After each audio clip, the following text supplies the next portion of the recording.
Sa isang maliit na kubo sa likod ng malaking bahay ni Nemesio Revilla, tahimik na namumuhay si Celso, isang matandang lalaki na dati mekanikong bihasa sa pag-aayos ng makina pero ngayoy tila isa ng kaluluwang hindi na bahagi ng sariling pamilya. Umaga pa lang, maaga nang bumangon si Celso. Nilinis niya ang paligid ng barong-barong na tinitirhan. Pinunasan ang alikabok sa lumang mesa at nagpainit ng tubig para sa kapeng may pinipig. Walang electric kettle, walang ref. Isang lumang kalan at ilang pirasong tasa lang ang laman ng kanyang kusina. Sa labas, naririnig niya ang sigawan ng mga bata, ang tunog ng sasakyang pinapaandar ni Nemesio at ang malalakas na utos ni Rowena sa kasambahay. "Ano ba, Alita? Ayusin mo nga yung mesa sa veranda. May darating akong bisita mamaya," sigaw ni Rowena mula sa likod bahay. Hindi siya pinapansin ng mga anak. Parang isa na lang siyang anino sa likod ng kanilang mga magagara, agong renovate na bahay. Ang kanyang presensya na dati sentro ng pamilya, ngayon tinuturing na istorbo. Isang kaluluwang pinapabayaan, basta't tahimik at hindi nanghihimasok. "Tay, may 500 pesos ba kayo dyan? Kailangan ko lang pambayad sa kuryente. Short kami ngayon," bungad ni Luisa isang gabi habang si Celso ay nagpatahinga sa lumang bangkong kawayan. "Oo anak, teka lang at kukunin ko sa lata." Agad namang bumangon si Celso. Kinuha ang kanyang alkansyang lata ng biskwit at ibinigay ang perang hinihingi, kahit ito na lang ang kanyang naipon sa isang linggo mula sa pagbebenta ng pinya sa kanto. Hindi iyon ang unang beses. Halos buwan-buwan may nanghihingi. Si Nemesio para daw sa repair ng car wash, si Rowena para sa campaign flyers, si Luisa naman para sa gatas ng anak. Ngunit ni minsan, walang ni isa man sa kanila ang nagtanong kung kumain na ba si Celso, kung may gamot ba siya sa rayuma, o kung nakakabayad ba siya ng tubig. Isang hapon, habang pauwi si Celso galing sa palengke, may sukli siyang natanggap, 100 piso. Napadaan siya sa isang Lotto outlet sa gilid ng kalsada. May isang babaeng sigaw ng sigaw, "Jackpot ngayong gabi! Baka ikaw na ang susunod na milyonaryo!" Ngumiti si Celso, sabay bulong sa sarili. Kahit 1 milyon lang, sapat na. Makabili lang ng hearing aid o makalipat sa mas maayos na bahay. Wala sa plano niya ang bumili, pero tila may umudyok sa kanyang itaya ang sukli. "Digyan mo ako ng quick take hiha. Tig 20 lang, 5. Nakangiting tinanggap ng Ale ang bayad. "Good luck po, tatay. Malay nyo, ito na yon." Kinagabihan, habang nagsasaing ng lugaw, pinanood ni Celso ang draw sa lumang telebisyon na madalas naglalag. Isa-isa niyang narinig ang numero. WB 33, 7, 18, 26, 41 at ang bonus number 9. Tahimik si Celso. Binuksan niya ang maliit na notebook kung saan isinulat niya ang kanyang quick pick. Isa-isa niyang kinumpara. Una, natawa lang siya. Inisip na baka nagkamali siya ng tingin. Ngunit nang mapagtanto niyang lahat ng numero ay nagtugma, natulala siya. Napaupo siya ng dahan-dahan. Sa wakas, bulong niya habang nanginginig ang kamay. "Panginoon ko, ito na ba yun?" Lumipas ang ilang minuto bago siya muling nakagalaw. Hindi siya nagsigaw, hindi siya lumundag sa tuwa. Sa halip, napaluha siya. Hindi dahil sa pera, kundi dahil sa pagkakataong ibinigay sa kanya para makaalis sa tahanang hindi na tahanan. Nang gabing iyon, hindi siya nakatulog. Iba't ibang plano ang pumasok sa isip niya, hindi para sa sarili, kundi para makatulong sa ibang nangangailangan. Pero isang bagay ang malinaw sa kanya, hindi niya ito sasabihin sa kanyang mga anak. Kahit kailan, ang pagmamahal ay di dapat nakadepende sa laman ng bulsa. Wika niya sa sarili. Kinabukasan, maagang gumising si Celso. Nag-ayos ng kanyang mga mahahalagang dokumento. Iniredy ang kanyang senior ID at sumulat ng isang simpleng liham. Hindi ko alam kung paano ko gagamitin ang perang ito, pero ang tiyak ko, hindi ito para sa mga taong itinuring akong wala. Marami pang tao sa labas ng pader na ito ang mas nangangailangan ng kalinga at pag-asa. Sa tulong ng Diyos, makafabawi rin ako, hindi sa inyo kundi sa sarili kong pagkatao. Sa loob ng kanyang kubo, may bagong liwanag na dumalaw. Hindi pa man niya hawak ang tseke. Alam na niya kung ano ang kahulugan ng kanyang tagumpay. Hindi yaman sa bulsa, kundi dignidad na muling nabawi. Mula nang tumama si Celso sa loto, lalong naging malinaw sa kanya kung gaano siya kaunti pahalagahan ng kanyang sariling pamilya. Wala pang nakakaalam sa lihim niyang tagumpay. Pinili niya itong itago sapagkat gusto niyang malaman kung sino ang tunay na nagmamahal sa kanya kahit wala siyang pera. Ngunit sa mga sumunod na araw, parang sinadya ng pagkakataon na ipamukha sa kanya ang katotohanan na sa mata ng kanyang mga anak, isa na lang siyang pabigat.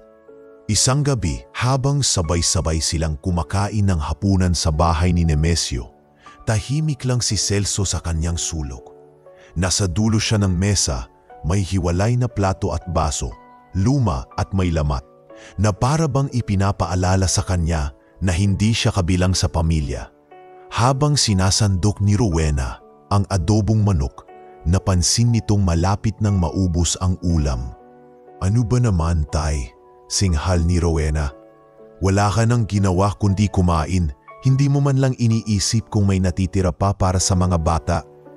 Napatingin si Celso sa kanya, tila natigilan. "Pasensya na, anak. Akala ko kasi." "Wag na nga, tay. Sana kahit minsan, ikaw naman ang mag-ambag dito sa bahay. Hindi yung kami na lang palagi ang umaako ng lahat." Sumingit si Gardo habang ngumunguya. "Tama si Mrs. Tay. Kahit simpleng pangkuryente, wala kang naitulong. Lahat ng gastos, kami. Tapos andyan ka lang, nakaupo, parang hari." Tahimik si Nemesio, wala itong imik. Si Luisa naman, ni hindi makatingin sa ama. Sa halip ay pinakain lang ang anak niyang si Eya na wala pa sa tamang edad para maintindihan ang tensyon sa lamesa. Pinilit ni Celso ngumiti. "Magpapasahod na sa karinderya yung kumpare ko. Baka sakali matanggap ako ron bilang tagalinis." Napatawa si Gardo, may pangungutya. "Tagalinis? Sa edad mong yan? Aba, baka sa unang pagwalis mo pa lang, himatayin ka na." Tumahimik ang buong mesa. Ramdam ang bigat ng mga salitang binitawan ni Gardo. Si Celso, bagaman nasasaktan, ay hindi nagpahalata. Tahimik siyang tumayo, dinala ang kanyang pinggan sa lababo at walang salitang lumabas sa kanyang bibig. Tila ba kasabay ng paglalakad niya patungong lababo, ay dala rin niya ang bigat ng hinanakit at lungkot na hindi niya mailabas. Pagbalik niya sa kanyang barong-barong sa likod ng bahay, umupo siya sa kanyang lumang silya. Binuksan ang maliit na radyo at pinakinggan ang isang lumang balad. "Bakit ka ba iniwan?" Sa gitna ng ulan, marahang tinig ng kanta sa radyo. Hindi na napigilan ni Celso ang luhang bumagsak mula sa kanyang mga mata. Tahimik lang siyang umiyak, hindi dahil sa gutom o lamig ng gabi, kundi dahil sa sakit na galing mismo sa dugo ng kanyang laman. "Ginawa ko naman ang lahat noon eh. Pinalaki ko silang lahat. Hindi man ako mayaman, pero di ko sila pinabayaan." Bulong niya sa sarili habang pinupunasan ang mga mata. Hinabukasan, habang nagwawalis sa likod ng bakuran, lumapit si Eya, ang apo niyang 6 na taong gulang. Bit-bit nito ang isang sirang manika. "Lolo, ayusin mo po ito. Nalaglag yung ulo niya." Ngumiti si Celso. "Sige, apo, halika rito. Ayusin natin." Habang inaayos niya ang manika gamit ang pandikit, bigla siyang napansin ni Rowena na dumaan sa gilid ng bintana. "Eya, ilayo mo yan sa lolo mo. Baka kung ano pang makuha mong sakit dyan." Napatigil si Eya. "Pero mama, wala nang pero-pero. Halika nga rito," sigaw ni Rowena. Dahan-dahang binitiwan ni Eya ang manika at tumakbo pabalik. Si Celso ay nanatiling nakaupo. Hawak pa rin ang manika habang ang kanyang puso ay tila nadurog na muli. Parang isang sirang manikang hindi na po pwedeng buuin. Hindi dahil sa kawalan ng piraso, kundi dahil sa kawalan ng halaga sa paningin ng iba. Nang gabing iyon, habang umuulan sa labas at umaambon sa bubong ng kanyang kubo, muling binuksan ni Celso ang kanyang notebook. Sa tabi ng liham na isinulat niya noong nanalo siya sa loto, sinulat niya ang isang pangungusap. Baka mas mabuting hindi na ako maging abala sa buhay ng mga anak ko. Sa dami ng pagkakataong binigay ko, ni minsan ay wala akong natanggap na pagkilala man lang. Sumandal siya sa kanyang silya.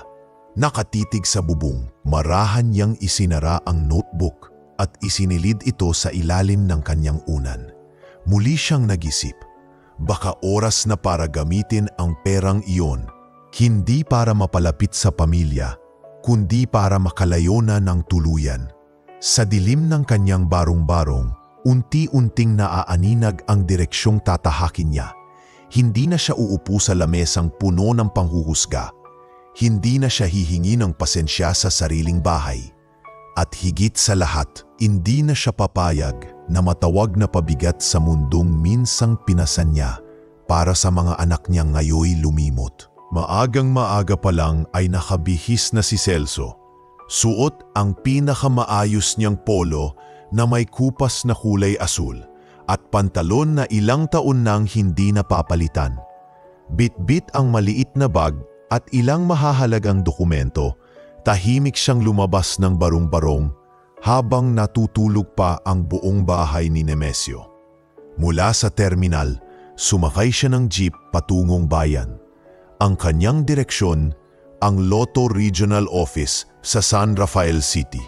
Mahigit 2 oras ang biyahe. Sa kabuuan ng biyahe, nakatitiglan si Celso sa bintana. Hawak-hawak ang tiket ng loto na kanyang tinayaan, na ngayon ay may katumbas na 100 milyong piso. Paulit-ulit niyang kinumpirma ang mga numero. Tila ba takot siyang ito'y isang biro lang ng tadhana.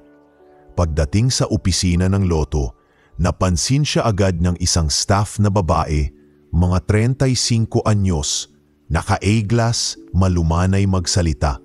Si Isay Calderon, isang administrative officer na may natural na pakikitungo sa matatanda.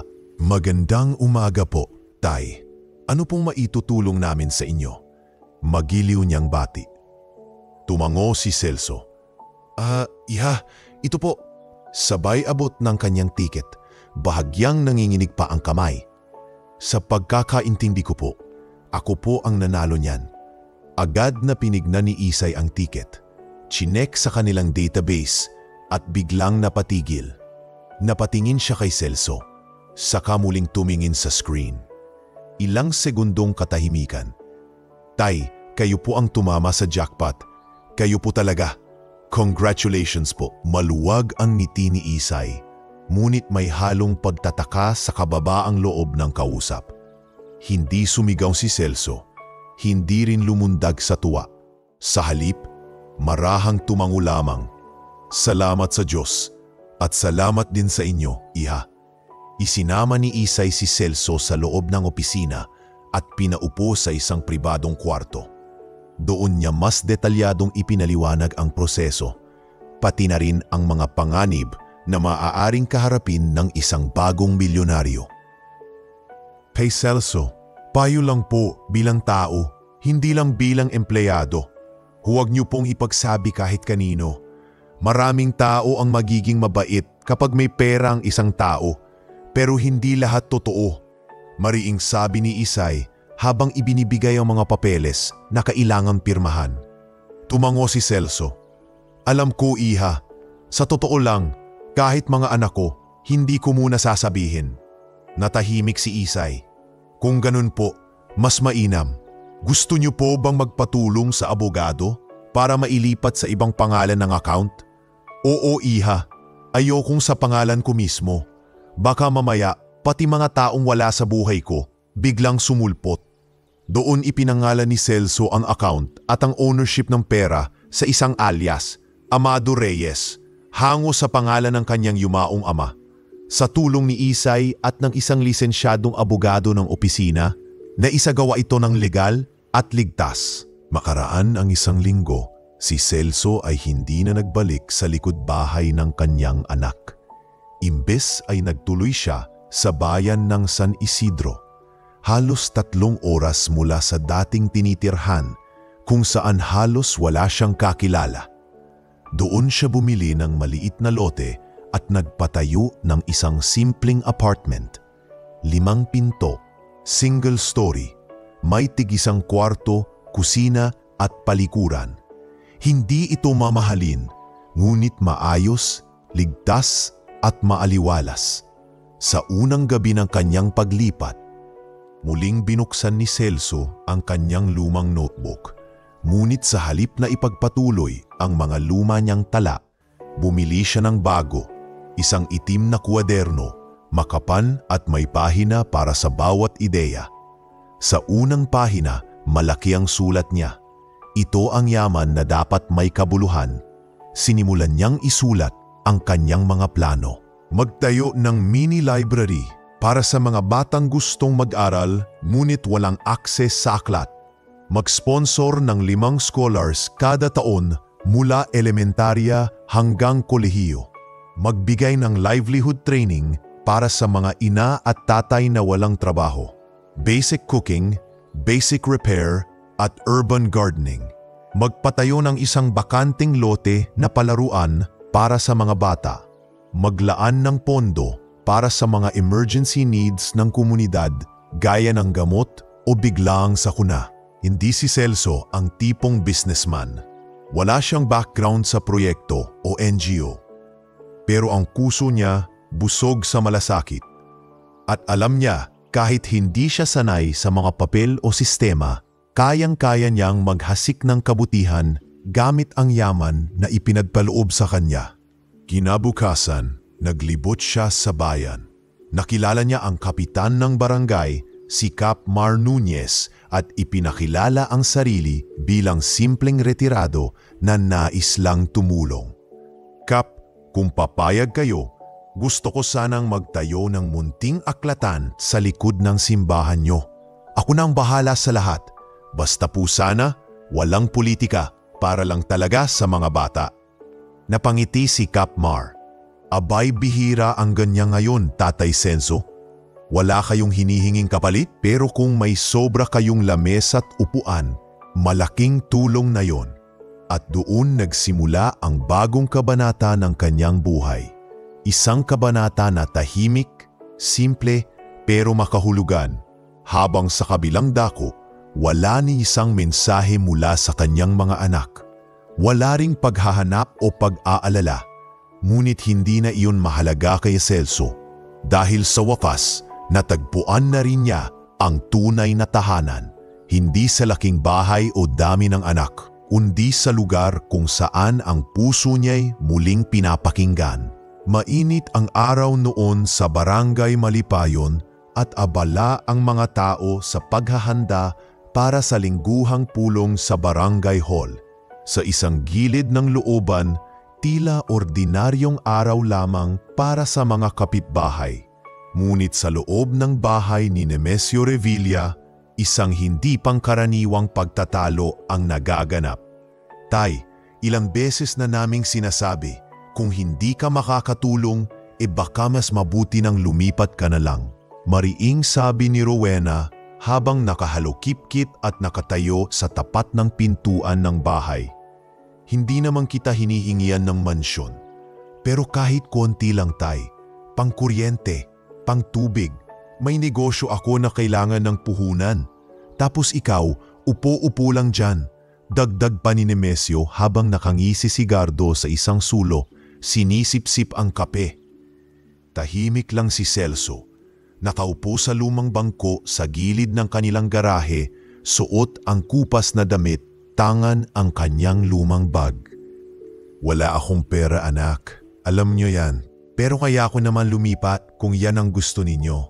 Mahinahon niyang tugon. Hay naku, tay, Singit ni Luisa. Hindi na po uso yung martir-martir. Lahat kami may sariling pamilya.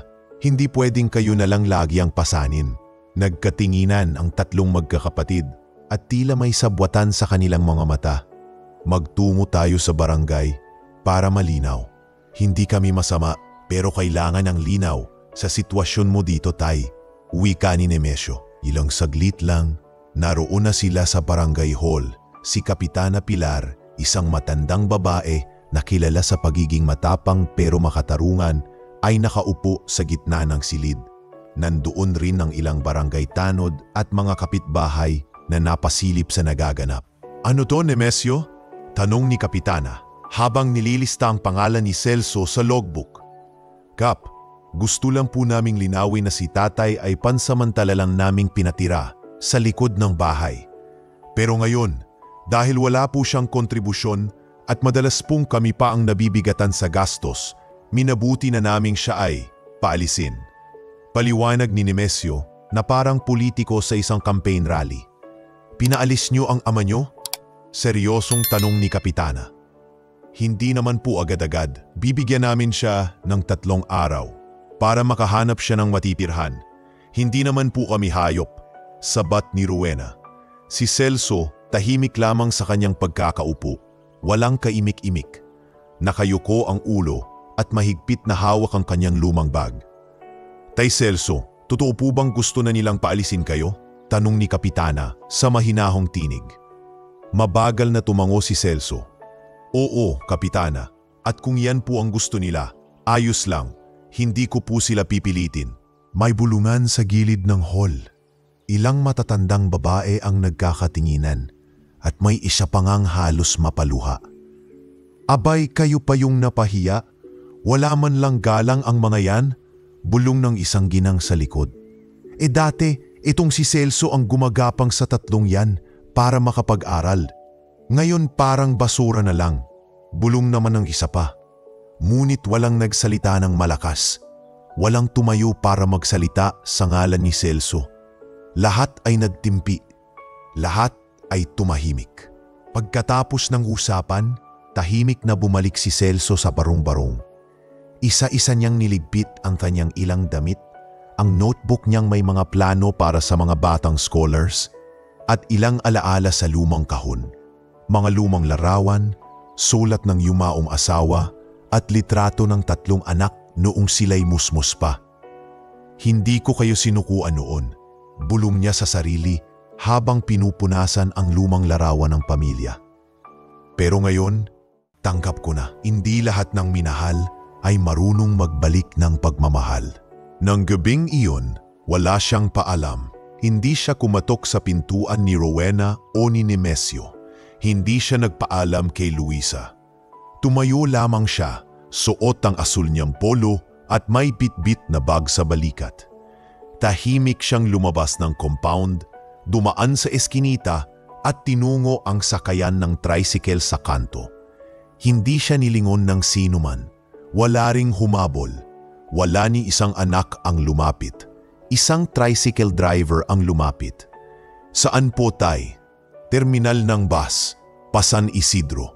Habang umaandar ang tricycle palayo sa barangay, tinanaw ni Celso ang likod ng lugar na minsan niyang tinawag na tahanan. Hindi siya umiiyak, hindi ring galit ang nararamdaman niya. Wala, isang malalim na pagbitaw lamang. Sa oras na iyon, walang kaalam-alam ang kanyang mga anak na ang pinalayas nila, ang tinuring nilang pabigat, ay isa na palang milyonaryo. Isang taong hawak ang kapangyarihang kayang baguhin hindi lang ang sarili niyang buhay, kundi ang buhay ng mga hindi nila pinapansin, ang mga ulila, ang mga batang lansangan, at ang mga tulad niyang minsang itinuring na walang puwenta. Ngunit si Celso, hindi naghiganti. Hindi siya nagplano ng paninira. Ang daladala niya ay hindi galit kundi isang lihim na pangakong mas pipiliin pa rin niyang magmahal kahit siya ay itinakwil. Pagkababa ni Celso sa terminal ng San Ricardo, agad siyang sinalubong ng malamig na simoy ng hangin mula sa bundok. Tahimik at sariwa ang paligid, malayo sa ingay at pagmamalaki ng mga iniwan niyang anak sa Maynila. Walang nakakakilala sa kanya rito, at iyon ang unang pagkakataong pakiramdam niya ay tunay siyang malaya. Sa isang sulok ng maliit na kalsadang may tabing paligid na talahiban. Natanaw niya ang lote na una niyang binili sa pangalang Amado Reyes. Isang maliit ngunit matibay na apartment na may 5 kwarto. Simple ang disenyo, gawa sa kombinasyon ng hollow blocks at kahoy, may mga bintanang bukas sa hangin, at may maliit na bakwiran sa harapan. Doon siya tumuloy. Sa dulong kwarto, bit-bit ang kanyang bag, ang kanyang notebook, at ang mga pangarap na sa wakas ay maaari na niyang simulan. Sa mga susunod na araw, hindi siya tumigil sa pagkilos. Araw-araw ay dumadaan siya sa palengke, nakikipagkwentuhan sa mga tinderang sina Aling Marcy at Mang Biboy, 2 matandang mag-asawa na nagtutulak ng kariton ng gulay. Hindi naglaon, naging kaibigan niya ang mga ito. Mang Selo, tawag ni Aling Marcy isang umaga, "Bakit parang hindi kayo taga rito? May accent kayong taga Maynila." Ngumiti lamang si Celso, "Galing lang ako ron, pero matagal na ring wala. Gusto ko na lang dito." Tahimik. Bagay sa matanda. "Aba masipag kayo ha? Tuwing umaga nakikita ko kayong nagwawalis sa harapan ng apartment. Sayang ang lakas kung uupo lang. Mahirap na't masanay ang katawan sa katamaran." Biro niya. Hindi nagtagal, bumili si Celso ng maliit na pwesto sa palengke, isang lumang karinderyang bakante na matagal nang iniwan. Pinarenovate niya ito ng paunti-unti, hindi marangya kundi sapat lang upang magamit.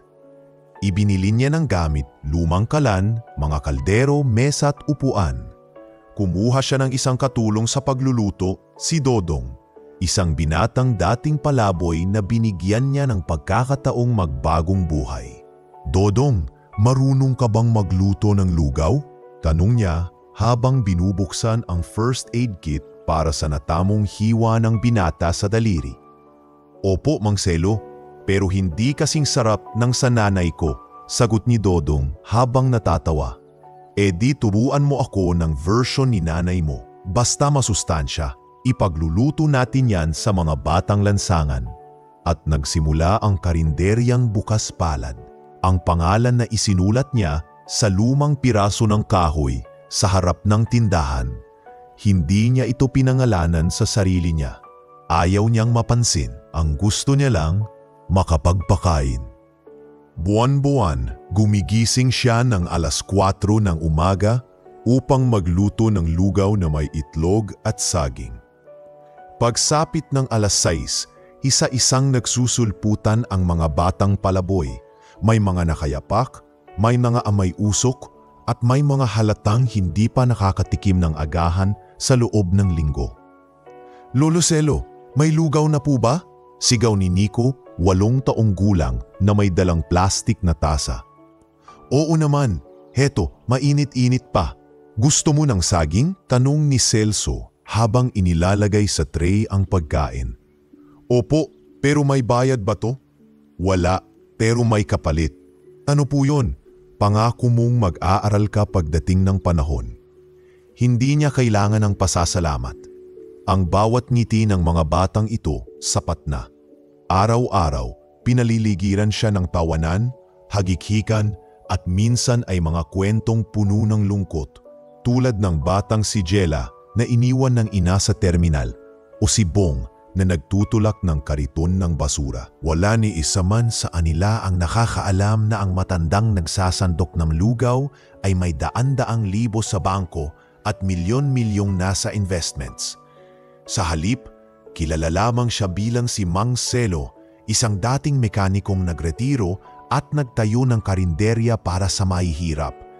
Isang araw, tinanong siya ni Kapitana Inday, ang bagong kapitan ng San Ricardo. "Mang Selo, ang dami niyo nang natutulungan. Bakit hindi kayo tumakbong kagawad o ipakita niyo man lang sa mga tao kung sino kayo talaga?" Ngumiti siya.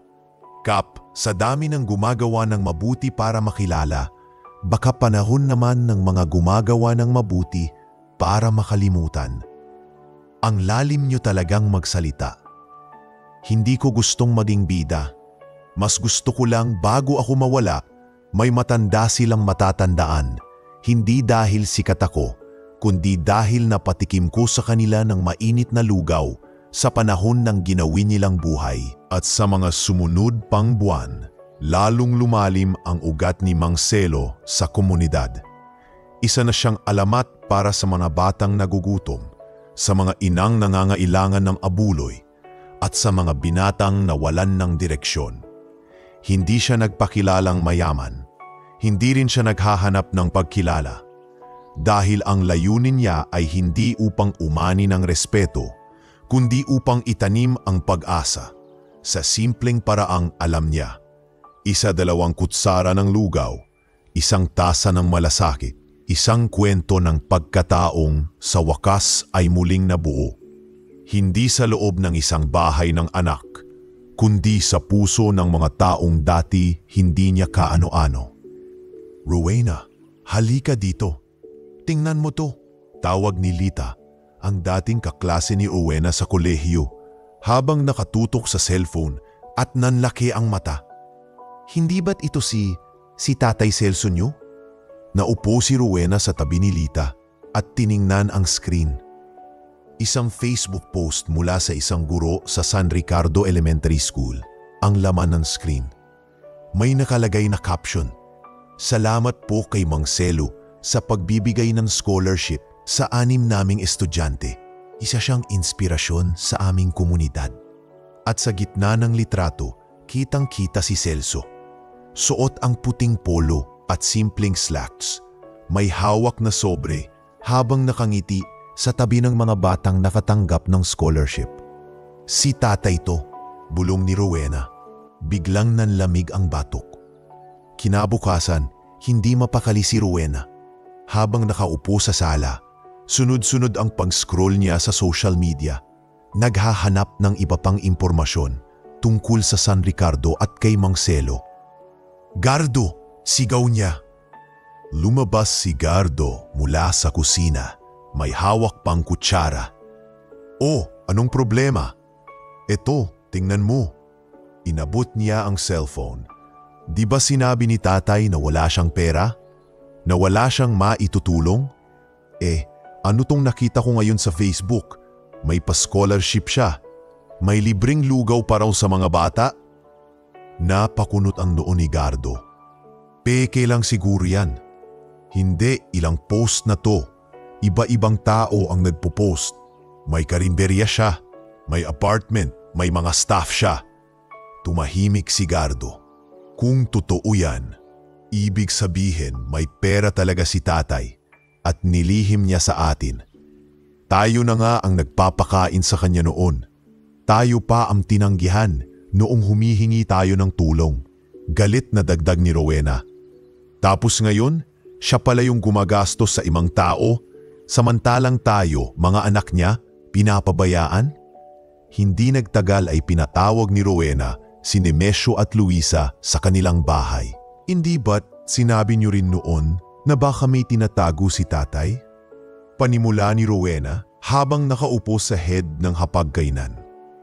"Ito na nga, lumalabas na totoo." "Paano mo nasabi?" tanong ni Nemesio habang sumisimsim ng kape. "Facebook. May mga post na may mga litrato niya. Nagbibigay siya ng scholarship. Tapos may apartment daw siya sa San Ricardo." Napahawak sa noo si Nemesio. "Kung totoo to, babawiin ko ang para sa akin. Lahat ng ginastos ko sa kanya, ibabalik niya. Hindi siya pwedeng magpakasaya habang tayo rito'y naghihikahos." "Saan ba eksaktong lugar yon?" tanong ni Luisa. "San Ricardo, sa bandang probinsya. Hindi masyadong malayo. Nasa kabilang rehiyon lang. Makakarating tayo roon ng mga 3 oras, sagot ni Gardo. Nagkapinginan silang tatlo. Walang nagsalita ng matagal. Pero ang kasunduan ay nabuo sa katahimikan. Pupuntahan nila si Celso sa loob ng 3 araw. naghanda si Gardon ng sasakyan. Nagtanong-tanong si Rowena sa mga taong nagpo-post online gamit ang peking account para hindi siya mahalata. Hanggang sa makakuha sila ng eksaktong address ng karinderyang bukas palad sa San Ricardo, ang pundirya ng kanilang pagbisita. Habang nasa biyahe, hindi mapigilan ni Nemesio ang inis. Ang kapal ng muka. Pinalayas natin siya dahil wala siyang ambag. Tapos yun pala, may tinatago siyang milyones. Tayong mga anak niya ang may karapatang makinabang sa perang yan. Dagdag ni Rowena, hindi yung mga batang hindi niya naman kadugo. Baka naman may nauto siya. Baka hindi talaga sa kanya yan. Sabat ni Gardo habang nagmamaneho. Pero kung totoo man, mas mainam na kunin natin ngayon bago niya tuluyang ibigay sa ibang tao. Wala ni isa sa kanila ang nagtangkang itanong kung bakit pinili ni Celso na manahimik. Wala ring nagbanggit ng mga panahong pinalayas nila ito nang walang pasubali. Para sa kanila, isang layunin lang ang mahalaga, ang mabawi ang kayamanan. Nang mafaraping sila sa bayan ng San Ricardo, agad nilang tinanong ang isang tricycle driver sa terminal. "Kuya, alam niyo po ba kung saan yung parinderyang bukas palad?" Tanong ni Rowena habang nasa bintana. "Ah, kay Mang Celo po, malapit lang. Mga 3 kanto mula rito, sa tabi ng covered court." Sagot ng driver. Biglang napapingin si Rowena kay Nemesio. Mang Celo raw. Gumagamit pa ng alias. Matindi. Irap ni Nemesio. Pagdating nila sa harapan ng karinderya, agad nilang nakita si Celso. Nakaupo ito sa bangkong kahoy, may hawak na tasa ng kape habang pinapanood ang mga batang nakapila para sa libreng lugaw. Walang security, walang bakod, walang yaman sa panlabas. Isang simpleng matanda lamang na tila hindi mo aakalaing may dalang lihim na kayamanan. "Siya nga to," bulong ni Rowena habang bumababa sa sasakyan. "Ang galing niyang magkunwari. Ngayon tingnan natin kung makakatanggi pa siya." Sabay lakad ni Nemesio patungo sa harapan ng karinderya. Bit-bit ang galit, pagnanasa at pagkauhaw sa pera na matagal na niyang inaakalang pag-aari niya. Wala ni isa sa kanila ang handa sa susunod na mangyayari sapagkat hindi nila alam ang matandang lalaking tahimik na pinahiya nila noon ay hindi na ang parehong ama na kayang kontrolin ng sigaw o ng awa. Mainit ang sikat ng araw sa San Ricardo nang huminto ang SUV sa harapan ng karinderyang bukas palad. Bumaba sina Rowena, Nemesio at Luisa. Pormalang bihis, dala-dala ang ngiti na tila pilit ngunit sinikap gawin magiliw. 3 taong walang balita tapos biglang susulpot, bulong ni Dodong habang naguhugas ng kaldero sa gilid. Mga anak daw ni Mang Celo, sabat ni Aling Marcy na nooy nag-aayos ng panindang saging sa gilid ng karinderya. Nakaupo si Celso sa ilalim ng punong mangga malapit sa bakuran, kasalukuyang nagbabasa ng isang kwaderno. Nakita niyang dumarating ang 3 anak. Sandaling tumigil ang kanyang pagbasa, saka muling ibinalik ang tingin sa papel. Kalmado ang mukha, walang emosyon. "Tay!" sigaw ni Rowena habang papalapit, pilit ang saya sa mukha. "Tay Celso!" dagdag ni Luisa, halos paika-ikang lumapit at yumakap sa kanyang ama. Tumayo si Celso mula sa pagkataupo. Marahang iniangat ang notebook sa katumango. "Rowena, Nemesio, Luisa, hindi po kami makapaniwala. Kayo pala tong tinatawag nilang Mang Celo dito." Sabi ni Nemesio na tila palabiro, pero ramdam ang pagkukunwari sa boses. "Bakit ni mo po sinabi, tay?" tanong ni Luisa, halos naiiyak. "Kung alam lang namin." Napatingin si Celso sa kanila. "Kung alam nyo, ano, hindi nyo pa rin naman ako kinumusta nung wala akong wala." Napayuko si Luisa. Napakamot sa batok si Nemesio. At si Rowena ay agad nagsalita. "Tay, kaya nga kami nandito ngayon. Gusto naming bumawi. Alam naming nagkamali kami. Pero pamilya pa rin tayo." "Tama," dagdag ni Nemesio. Hindi mo kami matitiis at kahit anong sabihin mo, may dugong Revilla pa rin kaming dumadaloy sa katawan namin. Hindi sumagot si Celso.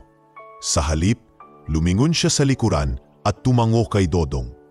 Maya-maya, may lumapit na isang lalaking nasa edad 40, maayos ang suot at may suot na salamin. Si Oscar Ilagan, isang kilalang philanthropist at kaibigan ni Celso mula sa volunteer community. Magandang araw po, bati ni Oscar. Iniabot ang kamay sa tatlo. Ako po si Oscar, kaibigan ni Mang Celo. Isa po akong sponsor ng ilang proyekto niya rito. Kaibigan? Tanong ni Rowena, hindi maitago ang pagkabigla. Opo, at kami po ang mga tumutulong para maisaayos ang ilang programa ng scholarship at community center dito. Sa katunayan, halos lahat ng funds ay galing kay Mang Celo. Nakangiti niyang sagot, nagkatinginan ang tatlong magkakapatid. Ang totoo po, kaya po kami nandito. Gusto sana naming makasama ulit si tatay, ani Rowena. Siyempre, matanda na siya. Gusto naming maalagaan siya. Naglakad si Celso palapit sa kanila, bit-bit ang notebook. Alagaan? Noong may sakit ako noon, ni isang paracetamol. Wala akong natanggap mula sa inyo. Noong pinalayas niyo ko, kahit banig, wala. Ngayon niyo ako naaalala dahil nakita niyo ako sa Facebook. Tay naman, sabat ni Nemesio. Hindi na ako galit, putol ni Celso. Pero ayokong ulitin pa ang pagkakamali kong umasang kaya niyo akong mahalin kahit wala akong maibigay. Tahimik ang lahat. Walang ni isa sa mga anak ang nakatingin ng diretso sa kanya. Tanging si Oscar ang nakatayo sa tabi niya, ramdam ang respeto. Dahil dyan, may alok ako sa inyo, patuloy ni Celso habang binubuklat ang isang sobre mula sa bag. Nasa loob nito ang 500,000 piso bawat isa sa inyo. Walang kondisyon, walang kailangang bayaran. Isa lang ang kapalit. Ano po yun? Tanong ni Luisa. Nanginginig ang tinig. Pagkatapos niyong tanggapin ito, ituturing nating wala ng obligasyon ang isa't isa. Hindi niyo na ako tatawagin na tatay at hindi ko na kayo tatawaging anak. Nag-angat ng tingin si Rowena. Anong ibig mong sabihin? Ibig kong sabihin, ito ang kabayaran ng lahat. Isang pagsasara. Hindi ko na kayo hahabulin. Hindi ko nahihintayin ang tawag niyo sa Pasko. Hindi ko na rin kayo iisipin kapag may bagyo o lindol. Magsimula na tayong muli, pero sa magkaibang landas. Hindi mo to pwedeng gawin, tay. Mariing sambit ni Nemesio. Hindi mo pwedeng putulin ang ugnayan natin. Kayong tatlo ang unang gumawa niyon. Malamig na tugon ni Celso. Ngayon, ako lang ang sumusunod. Tahimik muli. Ang bigat ng hangin ay tila dumagan sa buong paligid. Hindi ba't mas mabuting magkakabati tayo? Pilit na tanong ni Rowena. Ang tawad, Rowena, hindi nangangahulugang kalimot. Pinapatawad ko kayo, pero hindi ko kakalimutan ang ginawang pagpapalayas nyo, ang paghamak nyo, ang pagturing sa akin na walang silbi. Kaya't ito ang paraan kong lumaya. Isa-isang iniabot ni Celso ang sobre.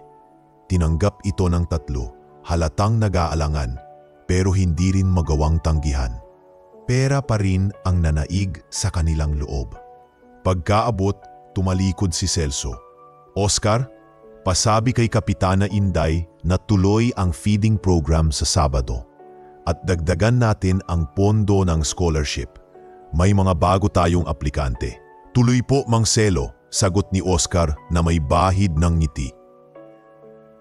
Habang paalis na sina Rowena, Nemesio at Luisa, hindi nila maiwasang lingunin si Celso, ang taong minsang itinuring nilang walang kwenta. Ngayon ay nakatayo bilang taong may dignidad, respeto at lakas, hindi dahil sa pera, kundi dahil sa paninindigan. Sa kalsadang iyon ng San Ricardo, humakbang sila palayo. Tangan ang perang akala nila'y tagumpay. Pero ang hindi nila alam, ang tunay na kayamanang iniwan nila ay ang ama nilang hindi na kailanman babalik. Hindi pa man nakakalipas ng 1 linggo mula nang tanggapin ni Rowena, Nemesio at Luisa ang tig 500,000 pesos mula kay Celso, muli na namang sumiklab ang inggit sa kanilang dibdib. Sa kabila ng malaking halagang kanilang nakuha, hindi iyon sapat para mapawi ang panghihinayang nila sa kabuuang yaman ng kanilang ama. Hindi pwedeng yun lang, mariing sabi ni Rowena habang iniikot ang wine glass sa kamay. Ang balita ko, hindi lang apartment ang ari-arian niya. May investments pa raw at may malaking account sa bangko under another name. Anong gusto mong gawin?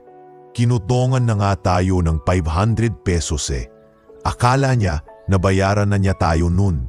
Reklamo ni Nemesio habang sinisilip ang resibo ng mga nagastos niyang bagong gadgets. Si Luisa tahimik lang sa isang sulok. Hawak-hawak ang envelope ng pera. Hindi pa ito nagagalaw. Hindi ko naman to hiningi. Pero totoo yan, kung di niya tayo tinanggihan noon. Siguro ibang buhay meron tayo ngayon. May paraan para makuha natin lahat. Sabat ni Gardo habang nakaupo sa harap ng laptop. May kakilala akong abogado. Kunwari, legal consultant. Sanay sa ganyan. Si Attorney Kaloy Delgado. Pero to be honest, fixer talaga. Kayang gumawa ng kahit anong dokumento. Power of attorney, madali yan. Nagkatinginan ang tatlong magkakapatid. Gagawin niyo to? Tanong ni Luisa, may bahagyang alinlangan. Gagawin natin, sagot ni Rowena, mariin. Hindi lang para sa atin, kundi para sa pamilya natin, para sa mga anak natin. Lumipas ang 2 araw. Nagpunta sa San Ricardo si Kaloy, kasabay ni Rowena at Gardo. Bit-bit nila ang isang envelope na puno ng dokumentong peke. Ang layunin, pirmahan ni Celso ang power of attorney na nagpapasa ng lahat ng kaniyang ari-arian at account sa pangalan ni Rowena at Nemesio. Pagdating sa karinderya, sinalubong sila ni Dodong. Pasensya na po, wala si Mang Celo ngayon. Nasa feeding program sa barangay center. Mainam, ngisi ni Kaloy. Doon na lang natin siya lalapitan. Mas madali kung maraming taong makakakita. Mas pressured siya. Pagdating nila sa barangay center, nakita nila si Celso na abalang-abala sa pag-aasikaso sa mga bata. Si Oscar ay naroon din, nag-aabot ng gamot para sa medical check-up. Tay, bati ni Rowena, may dalang plastic bag na kunwari may pagkain. May bisita kami galing sa legal department ng lungsod. Gusto lang linawin ang ilang papeles. Maliit lang naman po to, sabat ni Kaloy, sabay abot ng ballpen. Hindi gumalaw si Celso. Tumingin lang siya sa papel, saka nagtaas ng kilay. Power of attorney? Basa niya. Para saan to? Para po yan sa mas maayos na pamamahala ng mga naipundar ninyo. Para hindi na po kayo naluloko ng ibang tao, paliwanag ni Kaloy. Mahinahon ang tinig, pero ramdam ang manipulasyon sa tono. Tumango si Celso. Tama kayo, maraming nanloloko ngayon.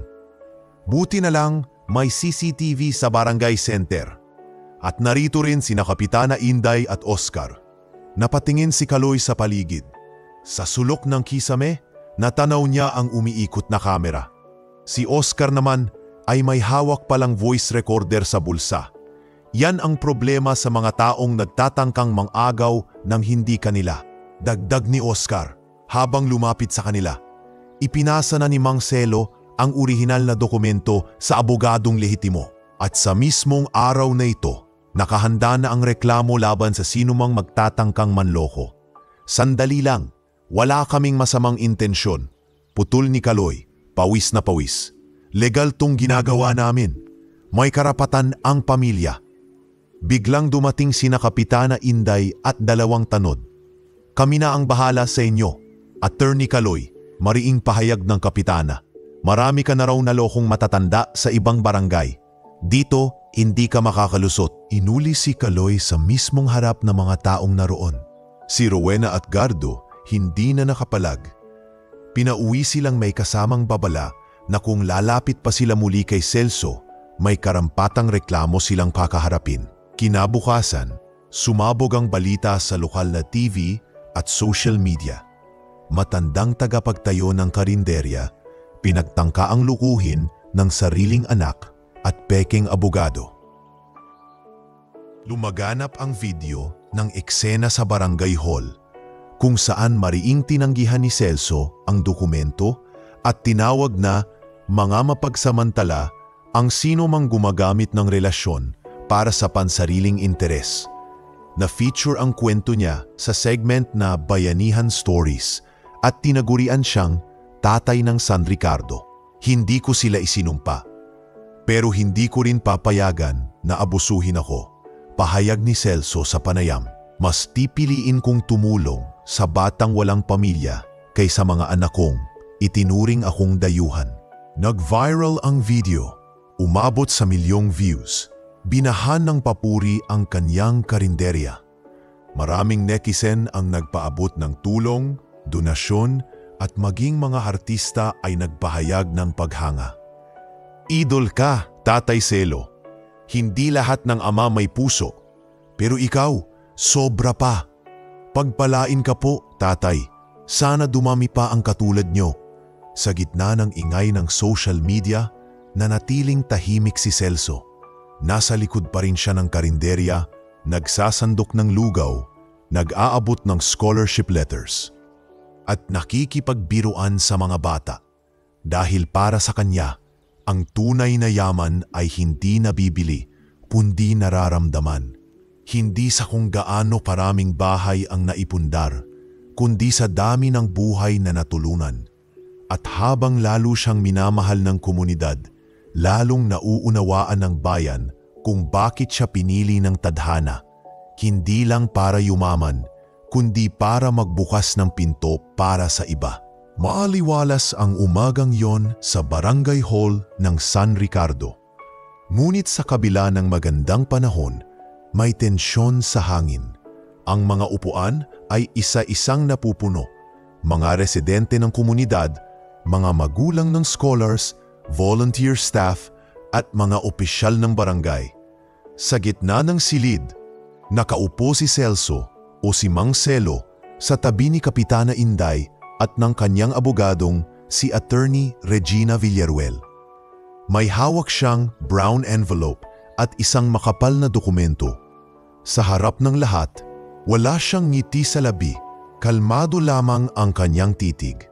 Maya-maya, dumating ang tatlo niyang anak. Tahimik sina Rowena, Nemesio at Luisa habang nauupo sa mga silyang nakalaan sa harapan. Walang bitbit, walang yabang sa lakad, kundi kaba at sa likod ng mata ay pag-asa pa ring mababago ang desisyon ng kanilang ama. Salamat po sa lahat ng dumalo, panimula ni Kapitana Inday. Tinipon po kayo dito upang maging saksi sa isang mahalagang desisyon ni Ginoong Celso Revilla o mas kilala sa ating lahat bilang Mang Celo. Tumayo si Celso. Tiningnan ang bawat muka ng mga taong minsang tumanggap at minahal siya kahit wala silang alam tungkol sa nakaraan niya. Alam nyo, matagal ko nang kinimkim ang lahat. Hindi dahil gusto kong magalit, kundi dahil ayokong sirain ng sakit ang bagong buhay na binuo ko rito.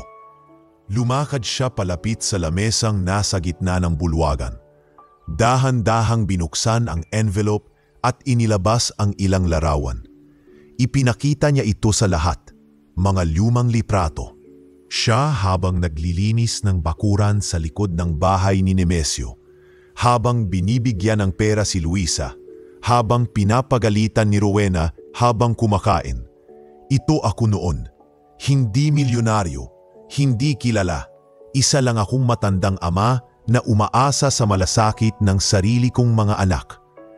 Tumigil siya sandali, saka muling tumingin sa tatlo niyang anak na ngayoy nakayuko. Hindi makatingin sa kanya. Pero ano ang ginawa nila? Tanong ni Celso, diretso sa mga tao. Tinawag akong pabigat. Pinagsarhan ng pintuan. Pinagkaisahang palayasin sa sarili kong tahanan. Pinahiya ako sa barangay sa harap ng mga kapitbahay na ilang dekada ko ring tinulungan. Tahimik ang lahat. Wala ni isang kaluskos. Ang mga bata na minsang pinakain ng lugaw ni Mang Selo ay ngayoy tahimik na nakaupo sa gilid, tila nabibigatan sa isinasalaysay ng matanda. Pinaalis nila ako. Hindi dahil wala akong ambag, kundi dahil wala na akong silbi sa paningin nila. Pero ang hindi nila alam, sa araw ding yon na pinalayas nila ako, dala-dala ko na ang tiket na tumama ng inting 10 milyon. Mabilis ang bulungan sa loob ng hall. Lahat ay nagulat. Si Rowena na patingin sa kanyang kama, nangingilid ang luha, pero hindi pa rin nagsalita. Nagtayo ako ng karinderya, ng scholarship program, ng mini library, hindi para gumanti kundi para iparamdam sa iba ang pagmamahal na hindi ko nakuha mula sa sarili kong dugo.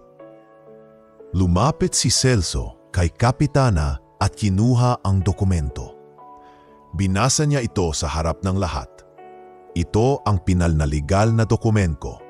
Isinasaad dito na ang lahat ng aking ari-arian, salapi at pag-aari ay itinalaga sa isang trust fund para sa mga programa ng edukasyon, kalusugan at kabuhayan dito sa San Ricardo.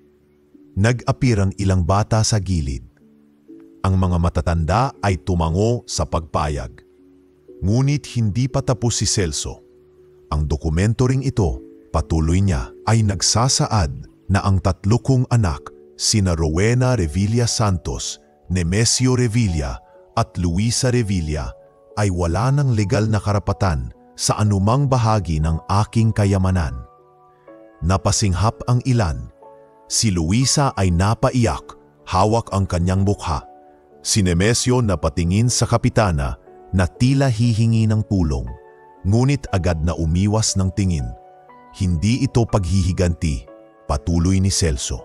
Ito'y isang hangganan ng pagkukunwari, hangganan ng pananakit, hangganan ng pagiging bulag sa katotohanan. Lumapit sa kanya si Dodong, dala ang isang pluma. Pinirmahan ni Celso ang dokumento sa harap ng lahat. Si Kapitana ang unang lumapit para saksihan. Kasunod ang abogado, ang ilang barangay officials at si Oscar Ilagan. Pagkatapos ng pirmahan, humarap muli si Celso sa mga anak. Wala akong galit sa inyo.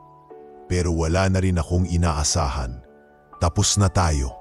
Tahimik na naglakad si Celso papunta sa likod, kung saan naghihintay ang mga batang scholar. Agad siyang sinalubong ni Nico at Jella, mahigpit ang yakap sa kanya.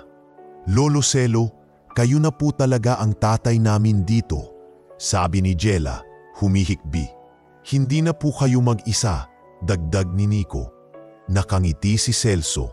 Hindi ko kayo kadugo, pero kayo ang pinili ng puso ko. Habang abala ang lahat sa pagtanggap sa bagong pamilya ni Celso, naiwan ang 3 anak sa harap. Tahimik, nakaupo, at tila walang lugar sa silid na minsan ay naging saksi ng kanilang kayabangan. Sa araw na yon, ipinagbunyi si Mang Selo. Hindi bilang mayaman, kundi bilang ama ng bayan.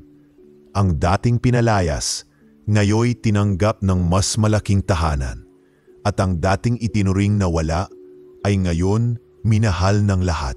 Lumipas ang 5 taon mula nang tuluyang putulin ni Celso ang anumang ugnayan sa 3 anak. Sa halip na mabalaho sa galit o panghihinayang, mas pinili niyang ituon ang natitirang panahon at lakas sa mga gawain para sa kapakanan ng mas nakararami. Sa buong rehiyon ng San Ricardo at kalapit bayan, sumikat ang pangalang Mang Selo, hindi dahil sa kanyang yaman, kundi sa katapatan ng puso niyang nagbigay pag-asa sa libu-libong buhay. Tuwing 2 linggo ng buwan, sumasakay siya sa kanyang asul na multicab kasama sina Dodong at Isay upang bumisita sa iba't ibang barangay. Nagdadala sila ng mga bagong libro para sa mga library, school supplies para sa mga paaralan, gamot para sa mga matatanda, at pagkain para sa mga kabataang lansangan. Tuwing naroroon si Mang Selo, may buhay ang bawat komunidad. Loselo! Sigaw ng mga bata habang papalapit ang kanyang sasakyan sa eskinita ng Brugay Maligaya. Oh, ayan na si Santa Claus natin sa tag-init! Sigaw ni Kapitan Lando habang sinasalubong ang matanda. Wala akong regalo, Kap, kaunting tulong lang mula sa puso. Natatawang tugon ni Celso habang nagbababa ng mga kahon ng tsinelas at gatas. Sa buong rehiyon, naging simbolo ng malasakit ang kanyang pangalan. Kaya't hindi na rin nakapagtataka nang itayo ang isang pampublikong paaralan sa gilid ng bayan at pangalanan itong Celso Revilla Integrated School. Sa harapan nito ay may isang plake na may ukit ng kanyang mensahe. Ang edukasyon ang susi sa paglaya mula sa kahirapan at bawat batang may pangarap ay may karapatang marating ito. Ngunit habang umuunlad ang pangalan at layunin ni Celso, kabaligtaran naman ang naging kapalaran ng kanyang mga anak. Nalugi ang car wash business ni Nemesio sa Maynila. Nalubog siya sa utang matapos umutang sa bangko para sa mga expansion na hindi natuloy. Lahat ng tinutang ay ginamit sa bagong sasakyan, gadgets at mga plano niyang magbukas ng second branch. Ngunit nabigong umangat. Ang mga tauhan ay nag-alisan at ang negosyo ay tuluyang nagsara. Nabenta ang bahay at ngayoy umuupa na lamang sila sa isang masikip na apartment sa Pasig. Si Rowena naman, matapos mabisto ang mga pekeng dokumento na ginamit sa kandidatura sa barangay, ay tuluyan nawalan ng kredibilidad. Nahinto ang kaniyang political ambitions at nabinbin ang mga kasong isinampa sa kaniya dahil sa pamemeke ng pirma ng kanilang ama sa isang kasunduan sa lupa. Naiwan din siya ng asawang si Gardo na nagtago matapos ipasan sa kaniya ang milyon-milyong utang sa iba't ibang tao. Nang masunog ang maliit nilang negosyo sa Divisoria, tuluyan siyang nawasak, hindi lang sa pananalapi kundi pati sa dangal. Si Luisa, ang pinakamahina sa tatlo, ay naiwan sa bahay ng kanyang biyenan. Nagganda utang dahil sa ospital ng kanyang anak. Hindi kinaya ng katawan at emosyon ang sunod-sunod na dagok. Hindi rin niya nagawang makipag-ugnayan muli kay Celso. Hindi dahil sa pride kundi sa matinding hiya. Sa kawalan ng mapuntahan, isang araw ay humarap ang tatlo sa isang sikat na programa sa telebisyon, Krusada ng Puso. Doon, nagmakaawa sila sa publiko, sa producer, at sa mismong host ng programa upang muling mahanap si Mang Celo. Mahal pa rin namin siya. Baka naman po, bigyan kami ng pangalawang pagkakataon. Halos lumuluhang pahayag ni Rowena sa kamera. Wala kaming ibang hinihingi kundi mapatawad at makita siyang muli, dagdag ni Luisa. Ngunit imbes na simpatiya, pambabatikos ang inani ng kanilang panawagan. Umulan na mga komento sa social media. Naalala lang kasi wala na silang pera. Ang kapal ng mukha, ginamit pa media para sa scripted na luha. Sila ba yung pinalayas ang tatay nila? Wala, di na mabubura yon. Sa halip na pag-unawa, lalong nadurog ang natitirang dignidad ng tatlo. Wala silang natanggap na mensahe mula kay Celso. Wala ring balita kung siya'y nanood ng programa. Ngunit sa isang maliit na silid ng mini library sa San Ricardo, habang pinapakinggan ng mga batang nag-aaral ng alphabet, napaupo si Celso sa kanyang sulok. May hawak siyang sobre. Binuksan ito, inilabas ang liham mula sa batang scholar na si Eli. Isang 12 anyos na ulila sa magulang, na ngayoy top 1 sa klase. Lolo Celo, salamat po dahil po sa inyo. Hindi na po ako natatakot mangarap. Pangarap ko pong maging guro para po marami pa akong matulungan gaya ninyo. Natangiti si Celso. Kinuha niya ang kanyang pluma at notebook at sinulat ang kanyang tugon. Anak, hindi sukatan ng pagiging ama ang dugo kundi ang pagkalinga. Ang tunay na pamilya, di man kadugo, tapat sa puso. Ikaw, Eli, ay anak sa puso at pangako ko hanggang may lakas pa ako, hindi ako titigil sa pagkalinga. Habang binabasa niya ang huling linya ng kanyang sulat, dumaan ang simoy ng hangin sa bukas na bintana. Sa labas naglalaro ang mga bata, Tumatawa, masaya, wala ni isa ang may dugong Revilla. Ngunit lahat sila ay anak sa mata ng isang amang itinakwil. Ngunit hindi kailanman tinanggalan ng kakayahang magmahal. At sa huling pahina ng kanyang kwaderno, isinulat niya, "Mahal ako ng mundong ito, hindi dahil sa kayamanan, kundi dahil pinili kong ibigay ito sa iba. At sa huling bahagi ng buhay kong ito, hindi ako nagkulang." Maraming salamat sa pagtutok sa kwento ni Mang Selo. Isang amang itinakwil, ngunit piniling magmahal pa rin. Kung umabot ka hanggang dulo, alam kong nadama mo rin ang bigat ng kanyang mga pinagdaanan at ang ginhawang dulot ng kanyang tagumpay. Hindi sa pera, kundi sa puso. Kung sa tingin mo'y may aral kang nakuha sa istoryan ito, i-comment mo sa ibaba ang salitang Kalinga. Ibig sabihin niyan, nandoon ka hanggang dulo at tulad ni Mang Selo, pinili mong maniwala sa pag-asa at tunay na pamilya. At kung gusto mo pang makabasa ng mga kwentong puno ng aral, emosyon at inspirasyon, huwag mong kalimutang mag-subscribe sa aming channel. Abangan ang susunod na kwento, baka ito na ang tumama sa puso mo. Maraming salamat, kaibigan.